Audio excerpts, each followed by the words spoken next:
దేవాలయంలో విగ్రహ ప్రాణప్రతిష్ఠ అంటే ఏంటి? దానికి ఎందుకంత ప్రాధాన్యతనిస్తారు? ఇంతకీ ఆ రోజు ఏం జరుగుతుంది? దేవుడి విగ్రహాల ప్రాణప్రతిష్ఠకు ఎందుకంత ప్రాధాన్యత ఉంటుంది? ఆ రోజు ఏం చేస్తారో తెలుసుకుందాం. అయోధ్య రామమందిర ప్రారంభోత్సవం కోసం మన దేశంతో పాటుగా యావత్ ప్రపంచం మొత్తం ఆతృతగా ఎదురుచూస్తోంది. అయితే అయోధ్య రామమందిర ప్రారంభోత్సవ ముహూర్తం అంటే 2024 జనవరి 22న మధ్యాహ్నం 12:20 ఫిక్స్ చేశారు. ఎందుకు ఆ ముహూర్తాన్ని ఎంచుకున్నారో తెలుసా? హిందూ పురాణాల ప్రకారం అభిజిత్ ముహూర్తం, మృగశిర నక్షత్రం, అమృత సిద్ధి యోగం, సర్వార్థ సిద్ధి యోగాల సంగమ సమయంలో శ్రీరాముడు జన్మించాడు. ఈ పవిత్రమైన కాలాలన్నీ 2024 జనవరి 22న సమలేఖనం అవుతాయి. ఈ కాలం ప్రాణప్రతిష్ఠకు, అదేవిధంగా అయోధ్యలోని రామమందిర ప్రతిష్టాపన వేడుకకు చాలా అనువుగా ఉంటుంది. అందుకే వేద పండితులు ఈ పవిత్రమైన సమయాన్ని ఎంచుకున్నారు. అసలు ఈ ముహూర్తానికి ఉన్న ప్రత్యేకత ఏంటో ఒకసారి చూద్దాం. దీనిని అభిజిత్ ముహూర్తం అని అంటారు. అసలు అభిజిత్ ముహూర్తం అంటే ఏంటి? వేద జ్యోతిష్య ప్రకారం ఈ ముహూర్తం విశిష్టత ఏంటో ఇప్పుడు తెలుసుకుందాం. వేద జ్యోతిష్యం ప్రకారం అభిజిత్ ముహూర్తం రోజు అత్యంత పవిత్రమైన, శక్తివంతమైన సమయం. ఇది దాదాపు 48 నిమిషాల పాటు ఉంటుంది. 2024 జనవరి 22న అభిజిత్ ముహూర్తం మధ్యాహ్నం 12:16 ప్రారంభమై మధ్యాహ్నం 12:59 ముగుస్తుంది. ఈ కాలంలో శివుడు త్రిపురాసురుడు అనే రాక్షసుని సంహరించినందున హిందువులు ఈ సమయాన్ని శుభగడియలుగా భావిస్తారు. హిందూ పురాణాల ప్రకారం ఈ కాలం ఒకరి జీవితం నుంచి ప్రతికూల శక్తులను తొలగిస్తుందని నమ్మకం. అయితే రామ్ లల్లా ప్రాణప్రతిష్ఠా కార్యక్రమాలు మాత్రం జనవరి 16వ తేదీ నుంచే, అంటే మంగళవారం నుంచే ప్రారంభమయ్యాయి. మధ్యాహ్నం 12:30 నుంచి మధ్యాహ్నం 1 గంట వరకు బాలరాముడి ప్రాణప్రతిష్ఠా కార్యక్రమం ఉంటుంది. జనవరి 21, 22 తేదీలలో భక్తులను ఆలయంలోకి అనుమతించరు.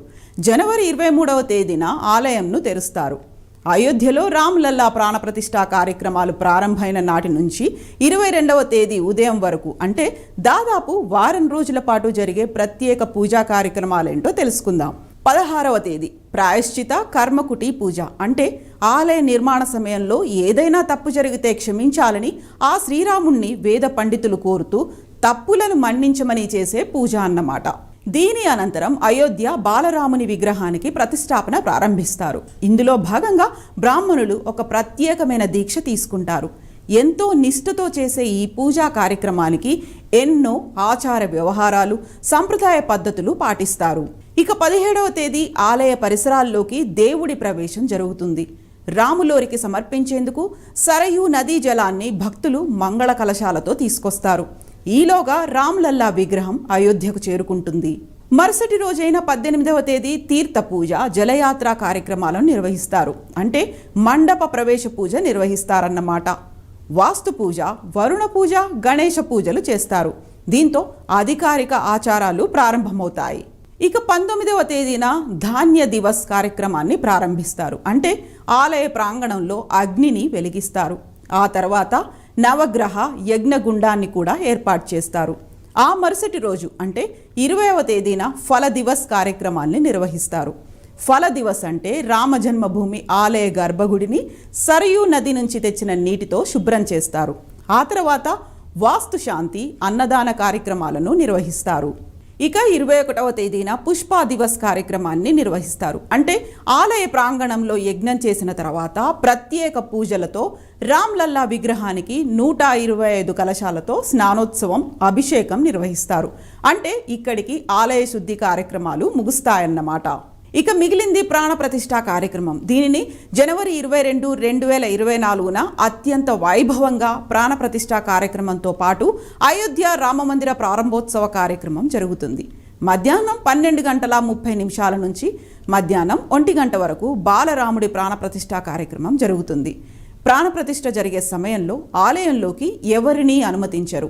అంటే జనవరి 21, 22 తేదీలలో భక్తులను ఆలయంలోకి అనుమతించరు.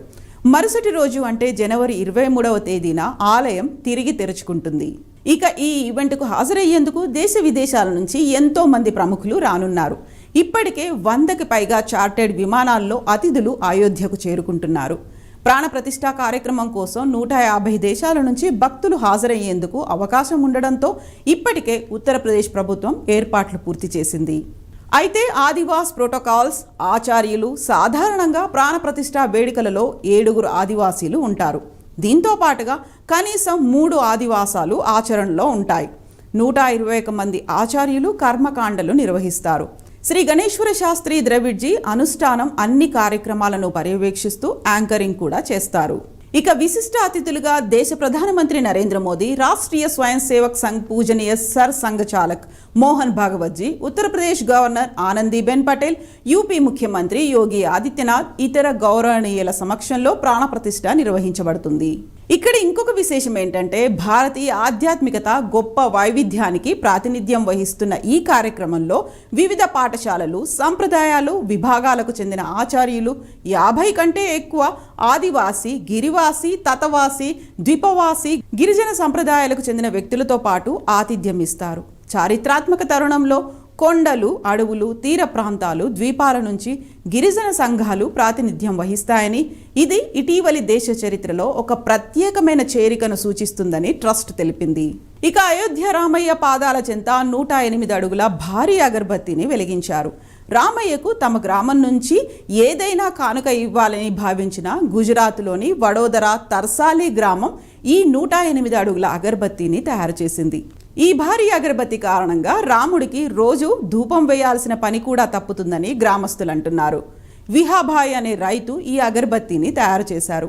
ఈ అగరబత్తి తయారీలో 191 కిలోల ఆవు నెయ్యి, 376 కిలోల గుగ్గిలం, 280 కిలోల నువ్వులు, 376 కిలోల కొప్ప పౌడర్, 425 కిలోల హవన్, 1475 కిలోల ఆవు పేడ తదితర వాటిని ఉపయోగించారు. ఈ అగరబత్తి మొత్తం బరువు 3400 కిలోలు. గ్రామస్తులు మొత్తం ఈ అగరబత్తి తయారీలో పాలు పంచుకున్నారు.